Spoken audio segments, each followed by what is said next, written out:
Jadi hari ini saya mau presentasi sedikit soal top down analysis gitu ya. Oke, jadi mungkin sedikit perkenalan.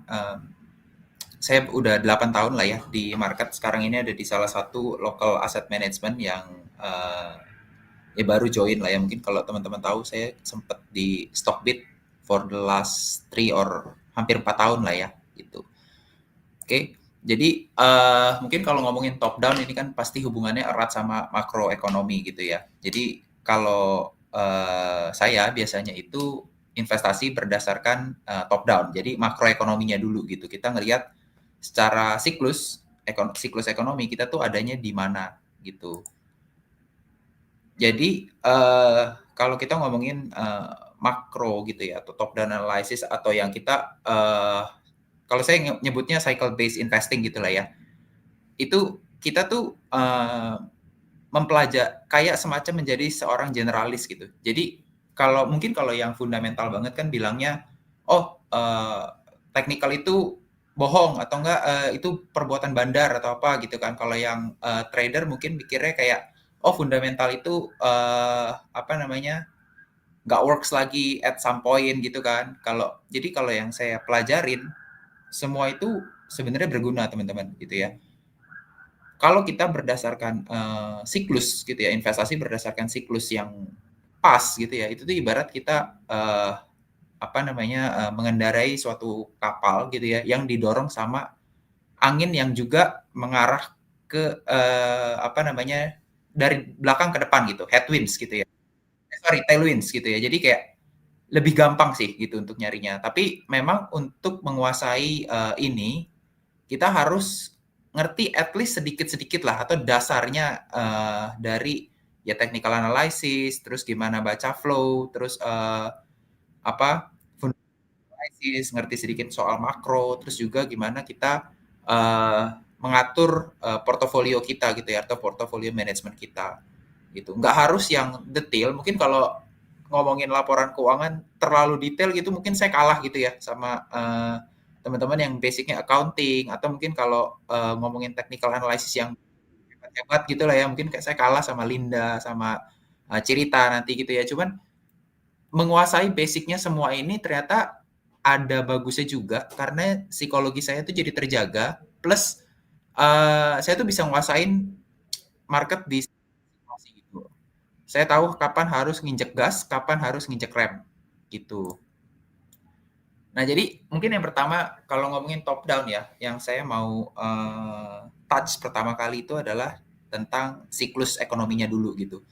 Jadi sebelum kita menentukan atau screening lah ya gitu ya, kita nentuin dulu kita tuh sebenarnya ada di fase mana sih dalam economic cycle gitu.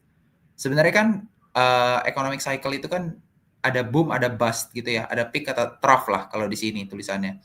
Jadi kita ngelihat sebenarnya apakah kita sebenarnya dalam economic recession gitu ya, dalam resesi ekonomi atau perlambatan ekonomi, atau kita ini sebenarnya baru aja rebound dari bust gitu ya, dari resesi. Terus atau kita memang sebenarnya udah peak nih cycle-nya gitu. Karena kalau udah sorry, karena kan ada 4 fase itu ya, dan screening-nya menurut saya itu jadinya beda-beda gitu. Mungkin kalau teman-teman ngelihat waktu apa namanya, kayak deket-deket peak gitu ya, mungkin nyari saham value itu susah karena hampir semua saham itu eh, terapresiasi gitu, karena kan economic growth-nya lagi kencang gitu ya. Jadinya hampir semua saham yang menarik itu udah overvalue gitu. Jadi kan di situ kita harus ngeliat lagi apa yang harus kita cari. Oh, misalnya growth story-nya dari merger and acquisition, atau mungkin kayak sekarang yang main adalah cerita-cerita yang naratif, nggak ada angkanya tapi narasinya ada gitu loh untuk di dalam tanda kutip dimainkan gitu ya. Gitu. Jadi kita cari tahu dulu. Sedangkan kalau mau cari value investing sebenarnya paling gampang tuh deket-deket trough setelah kita resesi atau market crash, atau baru rebound sedikit lah gitu. Kita kan ada economic certainty, terus baru rebound dikit, oh ini value nih. Itu lebih gampang dicari. Jadi ibarat ya, kalau kita ngomong mau cari duren di musim mangga gitu, bisa nggak? Bisa, cuman kan lebih susah. lebih enak kan kalau lagi musim mangga ya kita nyarinya mangga, lagi musim duren ya nyarinya duren gitu kan. Jadi sebenarnya untuk menyesuaikan itu sih supaya kita lebih mudah menemukan stocks yang berpotensi, dan yang kedua profitnya tetap nggak ya tetap bersaing lah gitu ya, tetap nggak kalah sama teman-teman yang mungkin punya spesialisasinya bener-bener spesial di salah satu dari ilmu-ilmu ini gitu. Oke, jadi biasanya kalau saya tuh nentuin kita tuh ada di mana sih dalam siklus ekonomi, ada dua hal yang biasanya saya liatin gitu. Yang pertama itu adalah economic growth, yang kedua itu adalah global liquidity. Ya mungkin kalau teman-teman tahu gitu ya, economic growth itu kan kita bisa ngelihat dari GDP gitu ya. Atau kalau teman-teman biasa dengar para analis ngomong tuh kayak net income growth tahun depan tuh berapa, terus apalagi ya kayak loan growth berapa, terus ada yang nanya juga misalnya oh sekarang PMI gimana gitu, apakah inflasinya bakalan affect the economic growth dan lain-lainnya gitulah. Kita memperhatikan dari situ. Kira-kira ada nggak sih pertumbuhan ke depan, dan pertumbuhannya itu di drive dari mana gitu. Ini secara nasional dulu gitu ya kita lihat ya, bahkan global gitu. Kedua adalah soal liquidity.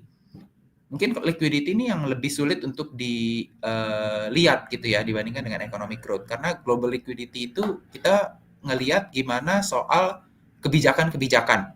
Misalnya kalau The Fed turunin suku bunga, global liquidity biasanya nambah gitu. Kalau seandainya government berhenti spending kayak di US kemarin, US shutdown, liquidity-nya berkurang gitu. Atau kalau seandainya kayak Pak Purbaya kemarin naruh 200T di sistem perbankan, itu biasanya liquidity-nya naik. Jadi gimana kita melihat liquidity di global maupun di nasional, terus kita translate itu ke dalam gimana sih pergerakan harga sahamnya gitu, IHSG-nya atau saham individualnya gitu. Nah, kalau liquidity dan economic growth-nya ini dua-duanya ada, biasanya itu marketnya will be an easy market gitu. Even kalau global liquidity-nya doang atau economic growth-nya doang yang naik, itu akan lebih market tuh akan bullish lah gitu. Tapi untuk jenis yang berbeda, untuk jenis saham yang berbeda gitu. Kalau economic growth ada dan global liquidity-nya ada, ya mungkin saham-saham value, saham-saham growth itu bisa main. Kalau global liquidity doang yang di-push, mungkin saham-saham naratif yang bakalan lebih lincah gitu ya pergerakannya ya. Jarang sih kalau economic growth nggak disertai global liquidity, disertai liquidity itu jarang gitu. Jadi kalau mau ada economic growth, biasanya liquidity juga harus bagus gitu. Nah, kemudian kalau top down setelah kita menguasai makro itu kan kita biasanya turun ke industri apa dan saham apa gitu kan ya. Kita udah tahu nih, oh sekarang lagi musim mangga gitu kan. Tinggal kita cari mangganya yang bagus dong. Jangan nyari mangga yang busuk gitu kan. Nah, ketika kita mau cari mangga yang bagus ini, sebenarnya tuh susah-susah gampang ya kalau menurut saya. Kalau mau cari kenapa sih harga saham itu naik gitu ya? Sebenarnya kan alasannya banyak.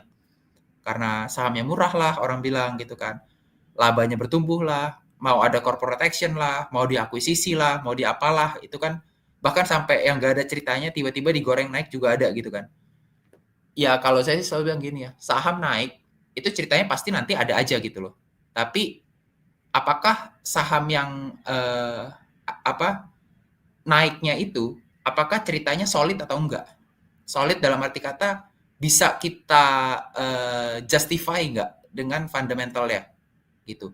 Kalau seandainya nggak bisa pun, apakah ada sesuatu yang bisa membuat kita yakin saham itu naik memang ada kepentingannya gitu. Jadi nggak sembarang kayak orang bilang, oh saham A nanti mau diakuisisi B, terus kita beli. Menurut saya itu resikonya lebih gede ya, daripada misalnya kita ngelihat, oh saham A nanti laba bersihnya akan naik 10% misalnya, jadi harga sahamnya juga naik gitu. Itu lebih justified gitu loh. Lebih bisa, kita tuh lebih yakin, lebih sure bahwa ini tesis saya kemungkinan besar benar dibandingkan dengan saham A mau diakuisisi B. Terus jaminannya apa? Gimana kalau detik-detik terakhir ternyata akuisisinya nggak jalan gitu. Itu kan lebih apa ya? lebih susah ditebak ya kalau aku bilang ya, gitu. Apalagi zaman sekarang kan Pak Prayogo Pangestu ini kan lagi hot lah ya namanya ya, lagi hot. Terus tiba-tiba, apa namanya, si Pak Prayogo ini dibilang akan mengakuisisi A, B, C, D, terus tiba-tiba semua sahamnya naik. Kita bisa tahu dari mana kalau itu semua akan benar-benar diakuisisi sama Pak Prayogo Pangestu gitu kan. Itu yang menurut saya sih lebih susah untuk di-justify gitu. Nah, buat taruh posisi yang cukup besar gitu ya, biasanya itu saya harus ada story yang apa ya, meyakinkan saya bahwa oh ini saham emang kenaikannya solid gitu. Bukannya untuk gede-gedean return ya. Return itu menurut saya nomor dua. Yang nomor satu adalah gimana kita ngecilin resikonya dulu gitu loh.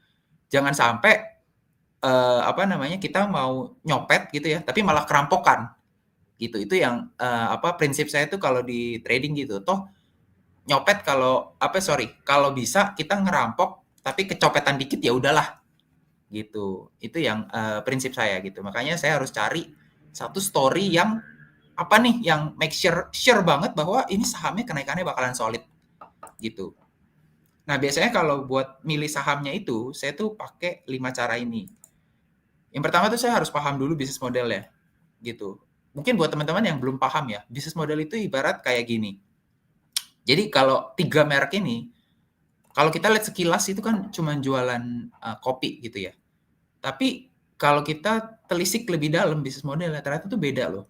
Kayak contoh ya, Starbucks itu kenapa bisa kopinya dijual 50.000, 60.000? Karena dia itu juga menjual kenyamanan untuk apa namanya nongkrong di tempat dia. Dan dia jual brand gitu loh.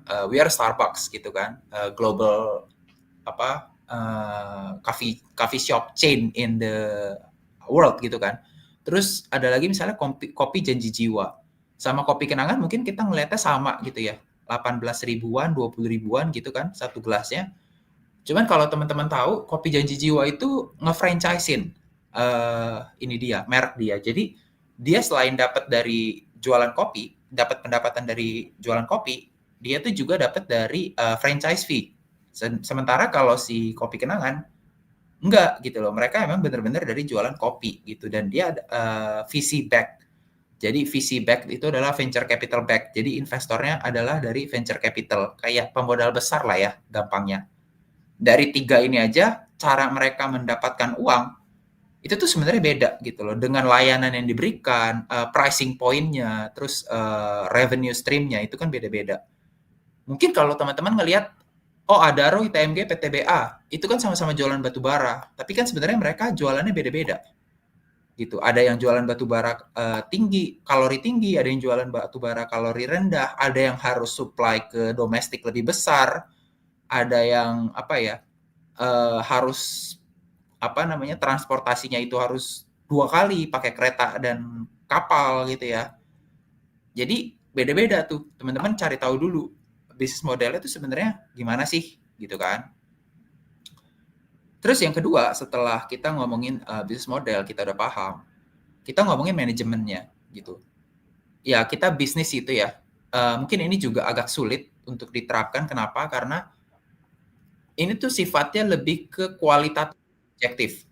Apa itu kualitatif dan subjektif? Maksudnya adalah nggak ada angka pastinya gitu loh. Kayak misalnya ya, kita bisa bilang kayak, oh net profit growth yang bagus adalah yang di atas 15% misalnya. Tapi kalau manajemen bisa dipercaya, apa gitu loh. Mungkin saya nggak bisa percaya sama pengusaha A misalnya, grupnya si A. Tapi ada orang yang percaya sama dia gitu loh. Kalau kita nggak punya penilaian sendiri, akhirnya kan kita diombang-ambing kan. Tapi si Rico bilang si A ini kurang oke. Tapi si B bilang si A ini oke. Tapi si C juga bilang oke. Si D bilang nggak oke. Akhirnya kan kita bingung. Makanya kita harus ini sendiri, kenal sendiri manajemennya itu siapa. Apakah profesional?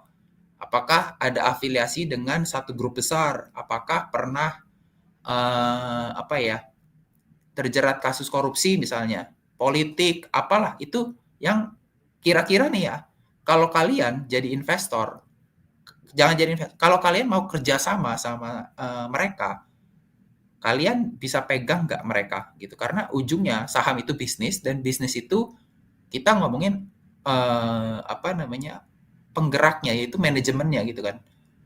Ya akhirnya hubungan manusia dengan manusia gitu kan, bukan cuma angka. Jadi yang harus saya pastikan adalah saya bisa percaya sama manajemennya bahwa manajemen ini nggak curang gitu loh. Terus yang ketiga adalah kalau saya lebih suka sama emiten yang ada potensi pertumbuhan laba. Entah dari manapun itu, entah dari akuisisi lah, entah dari merger lah, entah dari organic growth. Organic growth itu dari pertumbuhan bisnis sendirinya gitu ya, atau dia mau merambah ke bisnis baru lah atau apapun itu pokoknya harus ada pertumbuhan laba.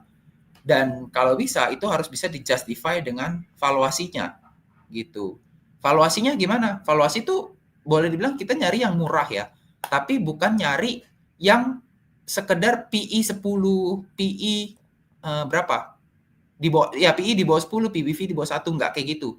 Kita nyari yang bisa di justify. Misalnya memang kalau seandainya laba bersihnya nanti tumbuh 2 kali lipat gitu ya, mungkin saya akan consider ya PI 30 juga nggak apa-apa gitu loh.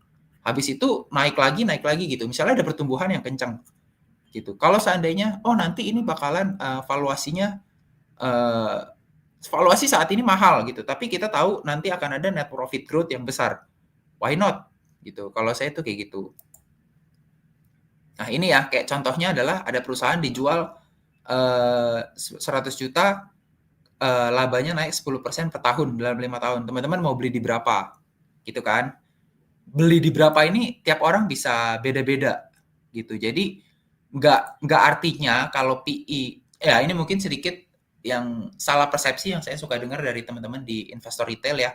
Saham murah itu ditandai dengan oh yang PI-nya di bawah 10 gitu kan, yang kayak tadi saya sebutin kan. Padahal murah itu menurut kita relatif. Bahkan kita di institutional investor itu ngomong murah itu tuh debatable gitu loh. Kenapa lu bilang segitu murah? Kan si misalnya company sebelahnya gitu ya. Company sebelahnya kan PI-nya cuman 15. Kok lu bilang 20 murah gitu kan? Oh iya karena growth-nya kita percaya sekian.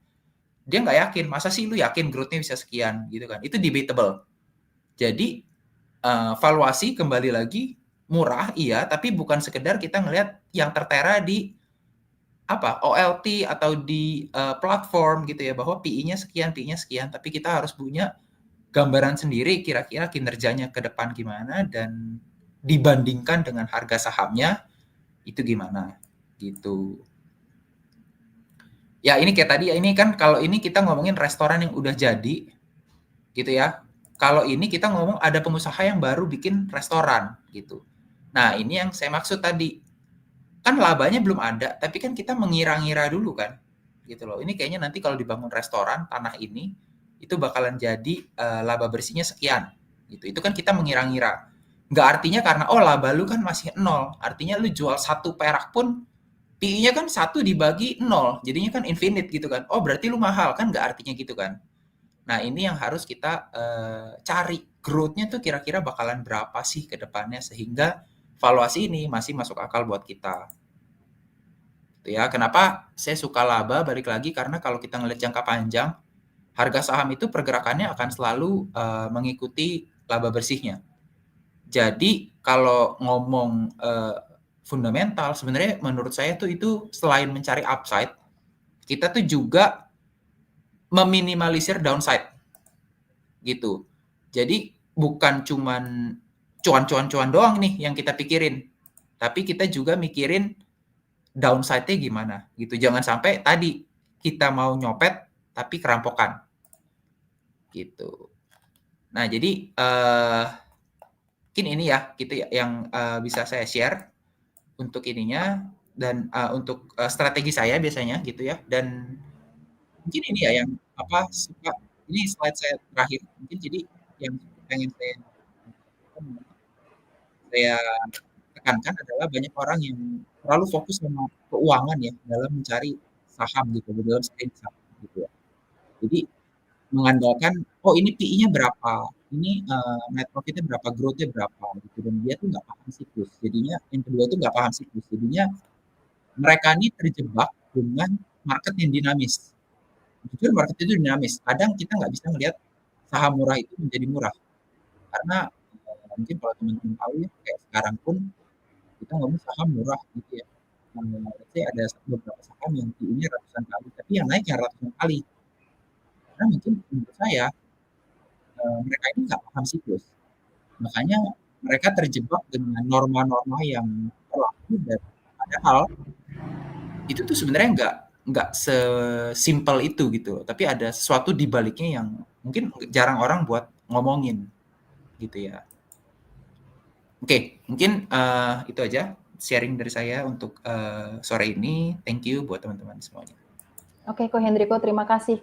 Teman-teman boleh langsung tulis di kolom komentar ya kalau ada pertanyaan.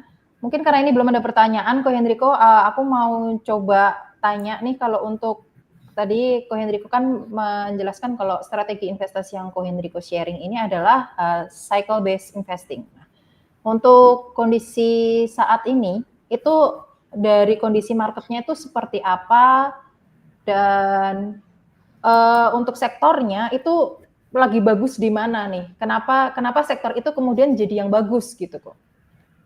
Oke, jadi kalau kita ngomongin ekonomi saat ini gitu ya, boleh dibilang sebenarnya kan ekonomi global itu lagi mengalami perlambatan apa namanya ekonomi gitu ya. Dan di Indonesia sendiri pun sebenarnya lagi mengalami perlambatan ekonomi lah kalau boleh dibilang. Kita bisa lihat daya beli kita lemah gitu ya. Dan seluruh dunia termasuk kita itu sedang berusaha memperbaiki itu gitu. Nah, kalau ditanya apa namanya? Apa sih yang sektor mana sih yang menarik gitu ya? Sebenarnya kalau dalam perlambatan ekonomi nggak banyak sektor yang menarik. Karena jujur anginnya jadi headwinds gitu ya. Ada di depan kita gitu loh. Kita tuh melawan arah angin. Tapi ada satu hal menarik yang saya pikir menjadi apa ya? Menjadi keuntungan lah. Adalah di mana banyak negara itu memompa likuiditas. Tadi kan kalau saya ceritakan ada economic growth dan ada liquidity ya. Jadi semua orang itu lagi memompa, semua negara, sorry bukan semua orang, semua negara itu lagi berusaha memompa likuiditas ke dalam sistem perekonomian dia. Di mana ketika likuiditas itu dipompa, aset keuangan itu naik. Gitu. Cuman masalahnya yang mana yang naik gitu kan. Nah biasanya itu bukan dari sektor mana, tapi investor tuh jadi risk on dan karena sektor yang gak ada yang bagus ya, dia tuh stock pickingnya satu-satu. Jadi kayak bottom up gitu. Dan dia ngelihat mana yang punya growth story atau yang punya narasi lah gitu. Menurut saya jadinya kalau ditanya sektor mana yang bagus, sebenarnya hampir boleh dibilang secara sektor besar itu kurang ya. Paling cuma emas gitu ya. Terus CPO yang terakhir gitu kan. Sisanya itu pun dua-duanya udah pada naik gitu kan. Jadi dibilang menarik enggak, cuma saham-saham non sektoral yang punya narasi untuk pertumbuhan ke depan, saya rasa itu yang malah menarik sih Mbak gitu. Oke. Kemudian apakah ini yang jadi alasan juga saat ini yang sedang banyak diperbincangkan investor retail kan saham apa yang masuk MSCI? Apakah memang karena kondisinya ekonomi sedang melambat akhirnya story-story yang demikian yang kemudian dimanfaatkan oleh investor retail? Iya, jadi kalau MSCI itu sebenarnya gimana ya? Saya bilang tuh kalau MSCI itu bisa menjadi suatu story lah, memang betul. Cuman kalau cuman bergantung pada MSCI, pertanyaan selanjutnya adalah kita itu yakin apa bahwa si emiten itu memang tujuan akhirnya adalah MSCI gitu. Atau jangan-jangan sebenarnya punya cerita atau katalis yang sebenarnya jauh lebih besar daripada itu gitu loh, daripada masuk MSCI gitu. Ini yang sebenarnya harus kita kulik sih. Dan memang yang berkembang di investor retail itu kan sekarang ceritanya MSCI, MSCI, MSCI gitu kan. Jangan salah, di market itu ketika kita rame-rame salah persepsi, itu bisa jadi suatu kenyataan gitu loh. Jadi kalau semua orang, padahal emitennya nih nggak ngomong apa-apa nih gitu ya, nggak ada rencana MSCI pula, tapi semua investor bilang, oh ini mau MSCI, dan semua orang percaya. Itu kayak jadi semacam apa ya? Ya kesalahan yang menjadi kenyataan gitu loh. Akhirnya ya itu emiten mungkin bisa jadi benar-benar masuk MSCI. Gitu. Jadi kalau emang mau cari MSCI, itu harus benar-benar dicari yang mana yang emitennya memang tujuannya memang MSCI gitu, dan itu lumayan sulit kan gitu. Gitu sih Mbak, jadi kayak susah ya buat ngomong sebenarnya apakah MSCI ini bener-bener yang diincar oleh orang, saya rasa susah. Tapi memang ada beberapa grup yang memang dia mengincarnya MSCI gitu. Kita harus yakin dulu aja nih siapa sih yang benar-benar mau masuk MSCI gitu Mbak. Oke, kita berarti harus lihat owner-nya juga ya, tujuan dari owner dan mungkin lebih motivasi owner-nya seperti apa gitu. Kok ini Yes, ada betul. 3 pertanyaan yang masuk, mungkin yang masih nyambung, berarti masih seputar narasi ya. Tapi kenaikan saham narasi ini nanti apa nggak akan memicu bubble? Pertanyaannya sampai kapan saham narasi ini akan manggung? Ya, kalau saham narasi akan manggung sampai kapan, jujur pasti kita nggak tahu secara kalender gitu ya. Kalau kita ngomong kalender bursa, pasti nggak tahu lah. Cuman yang saya perhatiin kalau sampai kapan narasi ini berlanjut, yang saya perhatiin itu selama ekonomi itu tidak bergairah, kemungkinan narasi ini akan terus berlanjut. Gitu aja sih. Oke, siap. Selanjutnya Ko Hendriko tadi sempat juga di awal sharing menjelaskan kalau teknikal dan fundamental ini bisa saling melengkapi. Nah, ini ada pertanyaan cara mensinkronkannya bagaimana nih? Tahap awal yang harus dilakukan oleh investor. Oke, mungkin tahap awal itu saya lebih ke framework yang tadi saya jelasin gitu ya di sharing tadi itu. Technical itu buat saya seperti indikator apakah market masih punya mood yang sama gitu loh dengan ketika saya masuk gitu. Misalnya saya tahu suatu narasi yang saya rasa ini akan dimakan oleh market gitu lah ya kasarnya ya. Jadi kayak banyak kan kayak kita tuh cari hidden gem itu kan kalau bisa yang orang-orang belum tahu, kita beli dulu, nanti ketika orang tahu harga sahamnya naik, ya udah kita jual gitu kan. Jadi kita kan ngelihat mood marketnya. Pertama kali kita masuk misalnya, apakah marketnya rame atau enggak gitu kan. Narasinya masih on track atau enggak gitu kan. Kita ngelihat gimana moodnya dari technical. Misalnya suatu saat saya masuk terus tiba-tiba volumenya jadi spike. Spike tuh maksudnya volumenya tambah terus setiap hari gitu kan. Itu kan part of technical analysis kan. Di situ saya ngelihat bahwa berarti story saya ini emang dimakan market gitu loh. Apa yang sudah saya analisis itu dimakan market gitu loh. Terus exitnya gimana? Ya kita coba aja ngelihat gimana support resistennya misalnya. Support resistennya apakah di resistennya kuat, di supportnya kuat gitu kan. Saya sih biasa nggak simple ya, paling pakai support resisten garis sama trend line dan MA moving average itu aja sih gitu kan. Dan apakah ada cut loss? Kalau saya sih biasanya nggak pakai cut loss ya. Mungkin kalau technical kan sebenarnya kan cut loss itu lebih ke trading ya. Karena trading itu pakai technical analysis, makanya seolah-olah kalau kita technical analysis pakai cut loss. Saya tuh nggak pakai yang kayak gituan. Jadi ini benar-benar untuk positioning saya ngebaca mood market tuh gimana, tapi bukan untuk suatu kepastian kalau turun segini saya harus cut loss, kalau naik segini harus TP, nggak kayak gitu sih. Biasanya saya sinkroninnya kayak gitu Mbak.